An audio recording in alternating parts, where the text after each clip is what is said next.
Hey guys, welcome back to my channel. It's the Metro Vlogger. Today is Vlogmas Day 8, so I would just like to thank all of you who have been watching, subscribing, and sharing my content. Today I'm going to be showcasing and analyzing my favorite piece of Louvre artwork, specifically my favorite painting. It's called L'Enlèvement d'Helen. It's by Reni-Guido.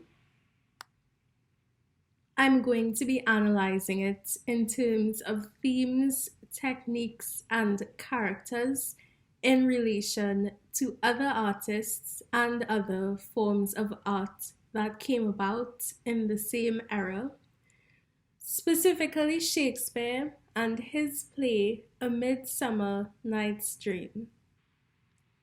Today's vlog is a bit long, so please find the timestamps dealing with particular subject matter in the description. Seeing every single piece of artwork in the Louvre can only take place over the course of about a 3-day tour on average. So, nonetheless, they say that there is always one particular piece of artwork, one chef d'oeuvre in French, one masterpiece that stands out to everybody who visits the Louvre. Something of a disclaimer: I do not have any academic qualifications in fine arts. However, I did do a Bachelor of Arts in Political Science and my minor was English Literature. So I'm not really here to analyze how particular brushstrokes mean anything in particular. I'm sure lots of what I'm saying would actually be the common sense interpretation. For me, it was L'Enlèvement d'Helen. Pardon my French, literally, it's not perfect, but it roughly translates to the abduction of Helen, which is perhaps sort of a reimagination of the title in a more family friendly kind of way, because the initial title was The Rape of Helen. Reni-Guido was known for creating artwork with religious, allegorical, and mythological themes. So he lived and worked in the 17th century, between the 16th and the 17th century, which was around the same time as Shakespeare was creating content. And he, like much of Shakespeare's art, seemed to have been grappling with the age-old question of what is love. So initially, I thought seeing sort of the political undertones in this painting came from my worldview, which is quite political. But on closer examination, I believe that that may have been Reni's intent, regardless of the viewer. The way that Reni uses Cupid gives this painting a very existential feel, but he sort of does it in a similar way that Shakespeare used characters such as Puck. He's almost like the Puck of this painting. Puck in A Midsummer Night's Dream. Like he's sort of a side character. He weaves in and out of actual narratives. But at the end of Shakespeare's plays, he's the one who comes out and addresses the audience directly and sort of asks people how things can be improved, you know? I'm sure that paintings don't have narrators, but he is sort of like the narrator of this painting. So Cupid is a deity. I guess in a certain way, he represents uh, predestiny, sort of a divine force that catalyzes things when he so chooses. He sort of uses Cupid as the author of the existential question for mankind. So, I mean, not to be graphic, but it's no secret that we come from relations between men and women, and the question then is, why do we do what we do? Why do we form relationships? Why do we choose a particular partner over another? Why do we continue to have kids with, whomever? I love the way that the use of Cupid as almost the narrator of this scenario causes the viewers of this painting to ask themselves all of those questions. The true point of the painting was to critique the realities of love and marriage, which is sort of avant-garde for, I guess, this era. And the reason I say that, despite just acknowledging that Shakespeare was doing the same thing and a lot of other Renaissance authors and artists were doing the same thing, is because the idea of the love marriage has really only taken hold in society sort of with globalization. So it's been around in the West for a while, but it has really started to pick up, globally, as in outside the West, within, I guess, the last 30 years or so. Um, because as we know, marriages have always been sort of a political construct, a social construct, a social contract almost. They did not necessarily need to involve love before, or love was not the priority in why and when people would be married. So I thought that this was quite ahead of its time for that reason. This painting's subject matter, the abduction of Helen, is by no means specific to this period. This has not been the first time it was depicted in a painting format. As I was saying, it's Greek mythology, classic Greek mythology, but there have been all sorts of interpretations of this painting throughout history. And a lot of the other paintings that have existed have had sort of a very pronounced element of violence, of extremely fast pace. The militaristic theme comes out a lot more clearly, or rather, the war theme comes out a lot more clearly in a lot of the other paintings that have come about on this particular subject matter. But this painting, yes, you can clearly see, the military garb in this painting, but the piece, at a glance, it could just have looked like a noble who was out for a walk and had a military accompaniment, which I would have imagined would have been normal.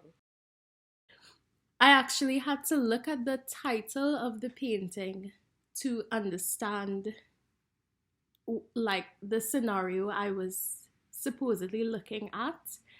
And I think that that is really what made this painting unique to me. Because unlike some of the other paintings we have seen, Helen does not look particularly bothered. She doesn't look interested, but she doesn't look like she's under tremendous amount of duress here, as would have been seen in some of the other paintings that existed, that portrayed this exact scenario. True distinction with this painting is the way that Guido uses eye contact and pointing of different persons. The pointing and the eye contact is what gives it the same sort of pace and the idea that there's somewhat of an air of urgency there in relation to the other paintings that really depict the pace a lot differently. But through the pointing and through the eye contact, you sort of get the impression that no, this is not just a lady on a stroll. The pointing and the eye contact give time to the space. All of the characters who are pointing or looking seem to be foreshadowing war or something negative in this painting. I thought, perhaps, like, it took me quite a bit to reason out which of these men in military garb was actually supposed to be Paris. But the fact that he's not really looking directly at her, he's sort of preoccupied with something in the background, right? Sort of really emphasizes the fact that the reason this whole scenario unfolded was not really so much only because of love, but because Paris had his own political ambitions, and Helen was really just sort of a piece of collateral, or like a pawn, so to speak, in his grander scheme of what he was doing. Like I said, it almost looks like he's looking at a lady's maid in the background. So the idea of this face that launched 1,000 ships, it sort of becomes diluted. Like, was it really her face if he's looking at, the other women in the background?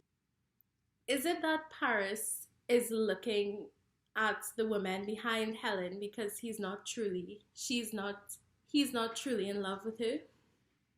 And is Cupid going to change that? Similarly, is Helen not so much into Paris, but is Cupid going to change that? And another interesting element was the fact that he's pointing. Now, at first, at a glance, I couldn't tell if he was pointing at, Helen and Paris, or if he was pointing at some ships you can see in the background. So it sort of, creates or rather amplifies the idea of Cupid as this mischief maker, a theme that is quite commonly portrayed in Shakespeare. So he knows that his arrow, he knows that his arrow is going to set off a chain of events that would involve these warships that we are supposedly seeing in the background. If you know anything about Greek history, you know that the sea was very important to Greek military victories. They really used their military, like their navy specifically, against the Persians, for example. So Cupid kind of seems to be pointing towards the ships, which I assume signify war itself. At the same time, there are these sorts of soldiers in the background pointing at something. We can't see what it is. I'm not sure if, it was supposed to be sort of allegorical for soldiers pointing towards, enemies or enemy ships. But that is the impression that I got. So at this point, it looks like so many other characters in this painting can see that this situation will lead to war, right? Or that is the principal thing on so many people's minds. But Paris appears to be checking out some lady in the background, right? And it's, the soldiers who are going to have to carry the brunt and the regular persons. And that also brings me to the lady's maid in the background, who is also looking directly at the viewer. So on one hand, I can't tell if she, is looking at us because she thinks it's not really appropriate for Paris to be looking at her. But the expression on her face is sort of the same as Cupid's expression, as if to say, well, whatever is happening here is not going to be good for anybody, so to speak, So if I want to speak from a layman's perspective on artistic technique by era, moving forward from the Renaissance, you definitely saw a lot more paintings and artwork that did their best to look as realistic as possible. And that sort of emphasizes the existential theme here. That, you're looking at a scene in life may not necessarily be Helen and Paris's scale for the average viewer, but the question of why we choose particular people in relation to our societal constrictions really comes out here, and it's more emphasized due to the realistic nature of the characters in this painting. Like, they had proportions and an appearance that still exists today in 2020. And along with that realistic portrayal, the question still exists. Who do we love? Why do we love? What does love really mean? The viewer asks themselves why we do things, why we pick a particular partner, why we continue to have kids with particular people. Is it predestiny? Is, the social contract really all there is, or all that is important in marriage, or is there more to it? We are not sure if Cupid has already fired an arrow or if he is going to, but we cannot see any arrows protruding from any of the characters. So we have to ask ourselves, what is the true role of love in this? Would it change the situation between Helen and Paris? Would it change history? Would it decrease the likelihood of war? Does love overpower diplomatic relations? Paris knowing the diplomatic implications of what he's doing, about whether Paris and Helen being in love would have changed any the war. Would it have prevented the war? Would it have made the war worse? These are the questions that these are the questions that the viewer is forced to ask themselves, looking at Cupid sort of poised to do something.